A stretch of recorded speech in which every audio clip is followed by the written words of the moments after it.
Halo, jumpa lagi di channel kesayangan kita semua, vampire.id.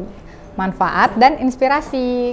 Jadi kali ini agak unik sih. Kali ini ada temen yang punya masalah gitu kan. Jadi ini sebenarnya sih sesi curhat terhadap dokter. Nah, siapa tahu curhatannya temen aku ini sama juga dengan curhatannya kalian tentang soal hamil. Ya udah, kita langsung aja panggil dokter Mira. Perkenalan diri dong, Dok. Halo, ketemu lagi ya. Saya dengan Dr. Mira Ellen Sulistyo. Senang sekali berada di sesi ini. Kembali lagi, Acit juga yang mengundang juga, dan tentunya kali ini agak khusus ya karena ternyata ada somebody yang mau curhat Ya, katanya. konsultasi gitu. Ya. Oke, mau curhat apa nih, Cit? Oke, sebelumnya dokter nih aku soalnya suka ditanya kalau dia tuh dokter spesialis apa, Cit? Oke, jadi sebenarnya aku ngambil master biomedik yang kekhususannya adalah anti-aging medicine. Jadi apa yang aku lakukan di dalam tempat praktek aku adalah menunjang untuk memperlambat proses aging atau proses penuaan. Itu yang kita lakukan sehari-hari. Jadi bukan hanya melulu obat atau mengobati penyakit, tapi lebih ke arah memperbaiki kesehatan daripada semua pasien-pasienku. Jadi kayak kalau misalkan ada yang sakit, misalkan ke dokter A, tapi dia kayak bisa konsul lagi ke dokter Mira gitu ya? Banyak banget, justru kebanyakan pasien-pasien itu memang sudah punya dokter spesialisnya masing-masing sih sebetulnya di tempatku tuh. Tapi mereka lebih minta advice bagaimana sih meningkatkan quality of life-nya mereka. Jadi aku nggak pernah touch semua obat-obatannya dokter tersebut. Kenapa? Karena ya harus ikutin sarannya mereka semua karena itu yang terbaik untuk pasien-pasien. Cuman dari sisi aku adalah aku mau lihat nih gimana secara keseluruhan kesehatan mereka, bagaimana mereka sudah terpenuhi belum nutrisinya, nah seperti itu. Oke, nah teman kita kali ini punya masalah, dia pengen hamil ceritanya ya. Nah, untuk teknis bagaimana dan ina-inunya kita panggilkan saja Tika. Mau tanya apa, Tika? Hai Tika. Iya, saya halo. Halo. Iya, halo Dokter Mira. Halo Tika. Halo Sita. Halo Tika. Jadi aku ini sebenarnya udah 3 tahun menikah, terus udah konsultasi ke beberapa dokter juga, pindah ke sana sini menurut rekomendasi dari teman-teman, dari saudara gitu kan. Cuman entah kenapa aku ngerasanya kayak entah emang yang diresepin itu nggak cocok di aku atau gimana. Karena ada satu dokter yang pertama itu pas aku konsultasi aku nggak ada masalah apa-apa gitu kan, jadi cuma dikasih suplemen karena emang masih programnya masih harus normal gitu. Dikasih suplemen tapi entah kenapa aku ngerasa kita berdua kok jadi gede ya gitu. Kok kita jadi kayak ikan buntel gitu, bulat-bulat. Oke, kayaknya kita harus pindah nih, cari alternatif lain deh gitu. Pindah ke rumah sakit lain, ketemu dokter lain, dia pastinya beda.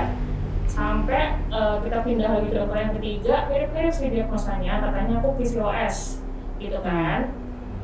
Cuma di situ aku akhirnya disuruh turunin berat badan dulu supaya katanya hormonnya stabil lagi nih gitu, supaya bisa sel telurnya jadi baik gitu kan. Oke, aku coba buat turunin berat badan ya. Kayaknya kalau berat badan jadi agak susah ya buat kita karena ngatur pola makan susah ya gitu, itulah masih bandel kitanya juga. Nah sebenarnya kira-kira apa ya dok, selain nurunin berat badan kalau buat penderita PCOS kayak aku gini misalnya gitu, untuk terapi atau selain nurunin berat badan deh pokoknya gimana? Iya, mungkin yang aku pengen tanyain yang paling penting adalah haidnya teratur tidak Tika? Teratur ya. 28 Oke. hari. Jadi prinsipnya kalau PCOS itu kan terjadi gangguan keseimbangan hormonal. Nah, keseimbangan hormonalnya dari mana?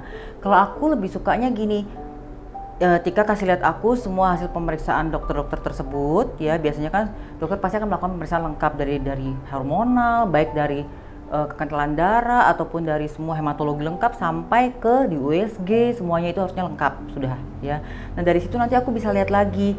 Dan kalau memang itu adalah berat badan juga sebagai salah satu faktor pemicu di mana ketidakseimbangan hormonal terjadi, itu ya harus diperbaiki, harus dikoreksi berat badannya ya. Nah, tentunya juga kembali lagi bukan hanya Tika sih, termasuk pasangannya ya, suaminya, karena banyak sekali selalu istri yang datang berobat ke dokter, tapi suami nggak pernah muncul gitu loh. Padahal mungkin problemnya bukan di istri, atau mungkin problemnya di dua-duanya. Kalau aku pribadi biasanya di tempat praktekku, aku selalu minta suaminya muncul. Bukan untuk menunjukkan kekurangan atau apa sih, cuman aku pengen lihat, oke, mana hasil pemeriksaannya semua, yuk kita lihat mana sih yang nggak sehat dari masing-masing ini, yuk kita perbaikin. Karena saya selalu yakin, kenapa? Kalau sel kita sehat, harusnya metabolisme kita juga baik, harusnya fungsi hormonal kita juga baik gitu loh. Dan selalu ingat, hormon ini tuh kerjanya ngikutin dalam, jadi traveling ke dalam pembuluh darah kita, dia akan ngasih instruksi kepada organ-organ kita. Ini kerjanya hormon sebetulnya. Jadi kalau hormonnya kacau, organ kita nggak akan bekerja dengan baik. Intinya itu ya. Jadi untuk memperbaiki hormonal, ya tentunya kembali lagi harus didukung dengan kesehatan fungsi-fungsi organ lainnya juga ya. Dan paling penting tuh apa?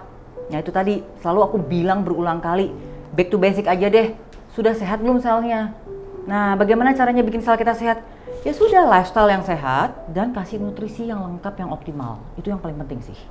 Dan sudah banyak sekali sih pasien-pasien yang memang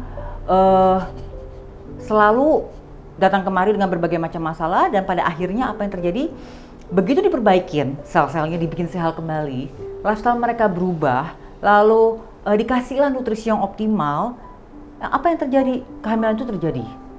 Mau itu lewat program, lewat dokternya, entah itu dengan IVF atau apapun itulah, tapi ternyata kehamilan itu lebih mudah terjadi gitu. Dan kalau memang ya faktor berat badan naik karena karena ada asupan hormonal, itu adalah side effect yang memang selalu terjadi sih ya. Tapi nggak masalah sih, yang penting ikutin aja anjuran dokternya, tapi ya kembali lagi perbaikin dulu sel-selnya supaya sehat dulu gitu. Saya selalu yakin pada saat sel kita sehat, harusnya kehamilan itu akan terjadi dengan mudah. Kecuali kalau kerusakannya pada organ, itu beda lagi ya. Kalau sudah organ susah memang gitu ya. Oke. Mau tanya lagi nggak? Nah, kalau misalnya nih dok, ada pantangan-pantangan tertentu nggak sih buat orang-orang, buat pasangan ya khususnya, buat pasangan yang lagi mau program hamil? Gitu. Pantangannya ada. Pantangannya tidak boleh hidup tidak sehat. Ya, jadi misalnya saya nggak tahu ya suaminya merokok atau tidak, itu adalah salah satu penyebab sulitnya terjadinya kehamilan. Atau kita lagi cek juga mungkin dari fungsi hormonnya, misalnya hormon tiroidnya berlebihan, itu juga salah satu penyebab sulitnya kehamilan. Bahkan sampai kekurangan vitamin D pun itu menyebabkan sulit kehamilan, banyak sekali. Dan ternyata sekarang trennya ini semakin banyak mereka yang sulit hamil. Ya. Dan selalu saya kaitkan dengan lifestyle-nya mereka. Kurang tidur, faktor stres mengakibatkan ketidakseimbangan hormonal. Jadi begitu banyaknya faktor pemicu membuat sel kita tidak sehat. Jadi kembali lagi lifestyle-nya harus diperbaikin, dan kembali lagi itu nutrisi deh, tolong. Mikronutrisinya. Penting banget ya dok ya. Kenapa? Kalau makan itu berarti penting banget. Ya? Penting, tapi bukan makan yang kelebihan makronya. Jadi jangan banyak kelebihan karbohidrat, lemaknya, ya jangan dibanyakin yang itu. Jadi kalau kita bilang, yes makan harus optimal, wah salah nih. Langsung banyakin tuh yang namanya karbohidrat dan lemaknya, dan memang itu yang enak kan. Nanti makan martabak. Yes, jadi bukan itu, tapi yang dipentingkan adalah mikronutrisi. Karena makronya itu karbohidrat, lemak itu udah terlalu banyak yang masuk dalam tubuh kita sampai harus kita batasi malah. Tapi mikronutrisi ini yang justru selalu kita kekurangan ya.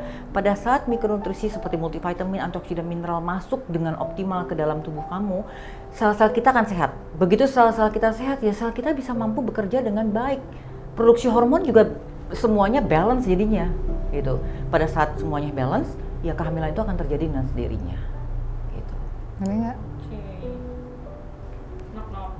Nggak ada. Kalau Tika nggak nanya, berarti aku yang nanya.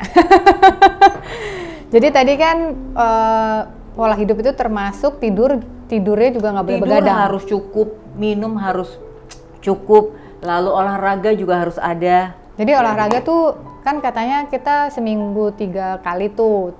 Kalau untuk yang berat kayak lari gitu cukup seminggu 3 kali 1 jam gitu dok, atau gimana? Enggak.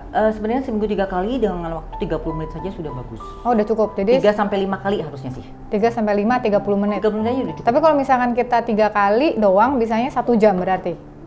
gini, kalau mereka yang baru mau mulai melakukan kegiatan olahraga, ya jangan langsung 1 jam. Yang ada besoknya nggak bisa bangun, pegel semua otot-ototnya. Jadi kita mulai dengan yang ringan dulu gitu loh, ya.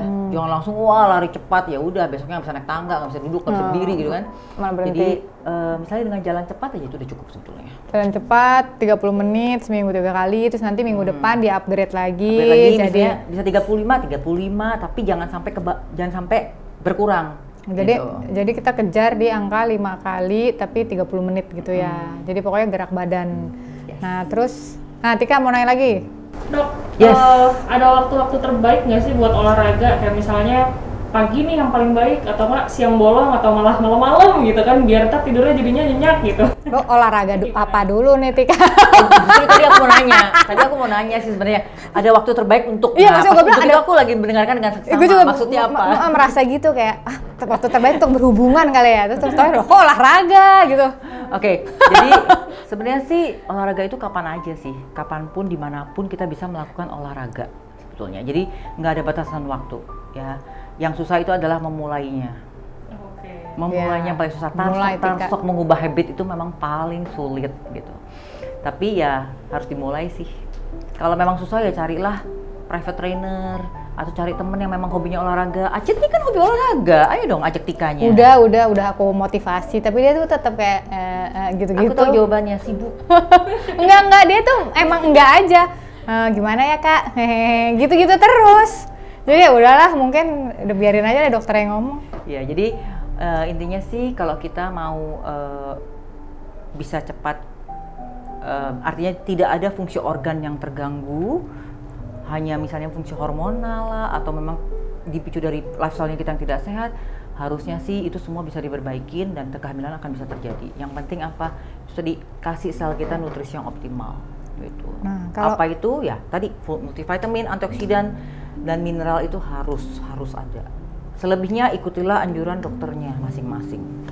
Oke, soal tadi waktu khusus gitu ya kan, ada nih yang dokter kayak ada ngasih jamnya, terus pas lagi sperma sama ovumnya gimana lah, pokoknya aku pernah dengar temanku tuh ada yang memang di waktu-waktu tertentu gitu harus berhubungan. Emang kayak gitu dok? Ya, jadi gini, sebenarnya waktu tertentunya adalah masa subur. Oh, masa subur. Masa subur yang penting itu. Biasanya dokter akan memberitahu, nih masa subur kamu nanti tanggal segini sampai tanggal segini ya Ji, jadi ready gitu. Oh, jadi tapi biasanya itu kan ada di aplikasi ya dok ya?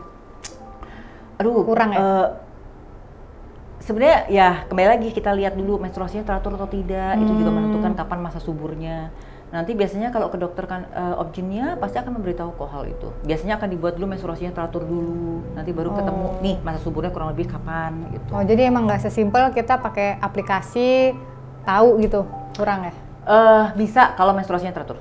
Oh, jadi ingat ya, kalau menstruasinya teratur boleh pakai aplikasi. Tapi kalau menstruasinya nggak teratur, itu berarti harus konsul dulu ke dokter obgynnya, karena ada ya treatment tertentu lah. Nah, terus tadi membahas tentang si mikronutrisi ya dok ya. Nah, ada nggak sih kita kan apalagi mau hamil nih, jangan sampai terjadi salah minum suplemen gitu kan. Nah, tapi kan di pasaran ini kan banyak banget ya dok. Jadi bagaimana sih cara kita tuh mengetahui suplemen ini tuh baik untuk tubuh kita dan bukan harming, apalagi ke ginjal? Itu ada nggak dok tips-tips yang bisa diberikan?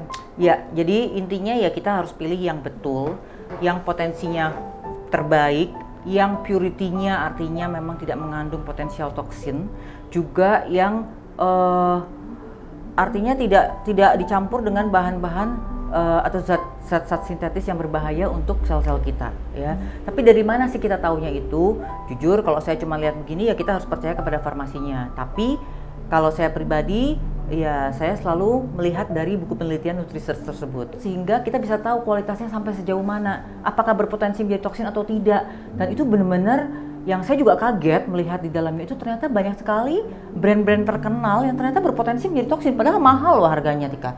Jadi di situ ternyata kita nggak bisa ya pilih suplemen hanya karena berdasarkan harga atau mungkin buatan Amerika atau mungkin buatan mana, nggak bisa seperti itu, sesimpel itu. Atau kita lihat wah dosisnya tinggi-tinggi nih, nggak juga seperti itu ya. Jadi kalau mau buat lebih pastinya kita tahu yang lebih yang tepatnya merek apa atau mungkin isinya apa ya kita harus coba deh lihat dari buku nutrisi itu kan dijual bebas, jadi ya nanti mungkin Tika bisa sharing sama teman-teman ya. Oke, nanti aku aku taruh di description box ya soal si NutriSearch itu.